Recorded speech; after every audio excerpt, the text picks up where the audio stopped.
Hello and welcome to English 101. My name is Brent Schaefer. I apologize, I have a little bit of a cold right now, so hopefully you can understand me. I first want to take a moment to say congratulations on getting into my class and for registering for school. I love teaching. I take English and teaching very seriously. It is one of my passions. And so I look forward to working with you this quarter to improve your critical thinking skills, your communication skills, and your just overall unique voice in general. So in this video, the first of many, I want to lay out how this class is going to feel and how this class is going to proceed. The theme for my course is change, so I'm going to read the following course theme from my syllabus. Things change. Maybe you missed the Nintendo 64 or Lost, or the Seattle Supersonics. Like death and taxes, change is constant. This seems especially true today as computers turn into televisions, phones into computers, and the wide world into a small one. Is this good, bad, or does it really matter? It is tempting to judge change, but the real trick is understanding why and how we change the world, and why and how the world changes us. So all of the course readings, all of the weeklies that contribute to our major essays are going to tackle this idea of change in our modern world. So hopefully you look forward to discussing these ideas and being fully engaged in this English 101 class. So you have to be a fairly committed self-starter and disciplined learner. But I have some idiosyncrasies as a teacher, and so I want to proceed with how the syllabus is going to proceed. Alrighty guys, so as I said, this is the first of many videos that I'll be filming for this course. I'm using some old classic videos, courses I've taught before, so do not be alarmed if the length of my hair changes dramatically. Just be forewarned.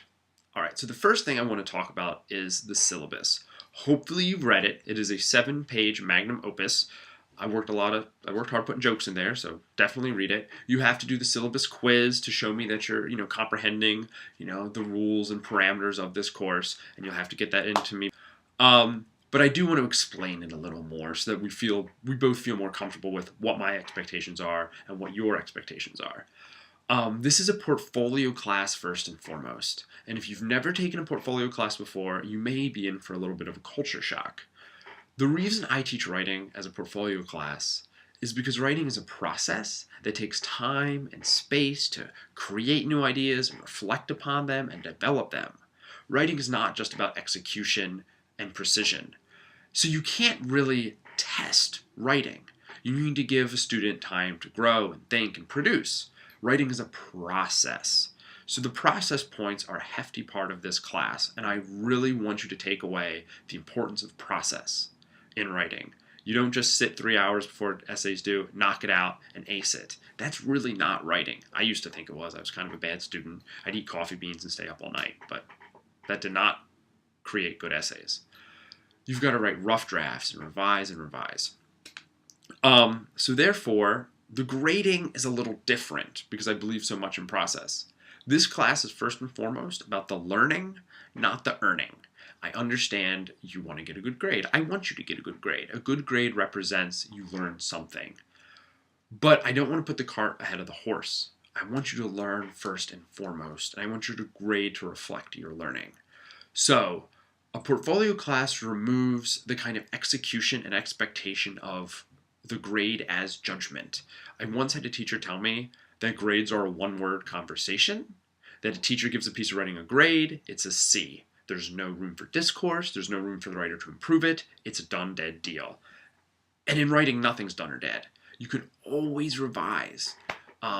Writing is communicating, and the human animal is not a perfect communicator. If we were, there'd be no wars or no poverty, if we all just got along. But we all need to work on how to better express ourselves and understand others. So that's why it's a portfolio class. How many of you guys have taken an English class where there's maybe 4 major essays, each one's worth about 25 points, and the first one comes week 3, the next one comes week 6, the next one comes week 9, and week 12, end of the quarter, the 4th and final essay, 100%. I've definitely taken those, and I don't like those because by week 6, 50% of your grade is already in the books. And you've only been in the English class for 6 weeks. Maybe you've yet to perfect the art of the thesis, or you've yet to really understand how to best craft topic sentences. but you've already written 2 essays and 50% of your grades in the books. A portfolio class flips that sideways. In a portfolio class, it's more like a snowball rolling down the hill. You'll notice that your final portfolio is like about half of your grade. It's huge. If you whiff the final portfolio, you're pretty much screwed, which is a scary thought, I know. But if you think of the snowball rolling down the hill, you're learning a little bit every day. You're learning a little bit more every week, and you're getting smarter and smarter, and you're crafting and perfecting the same techniques over and over again. Thesis, topic sentences, logic, thesis, topic sentences, logic. You're revising the same essays again and again and again. So by week 12, by the end of the quarter, you are at the best writing shape of your life. You are totally prepared to hit that home run and ace that 50% final portfolio. Just want to explain that philosophy behind it so that you guys just don't get so intimidated by that huge point total attached to the final.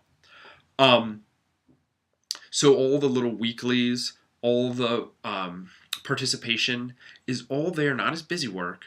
It's all there to help you develop these essays, which are the meat of the course, okay? In short, to summarize the syllabus, the way to succeed in this class is to focus on your learning, not the earning.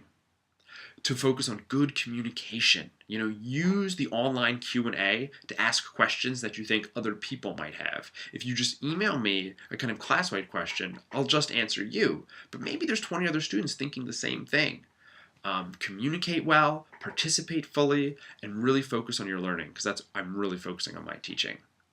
If you have any other questions, go ahead and use the class Q&A, but I hope you're awesome and prepared for class.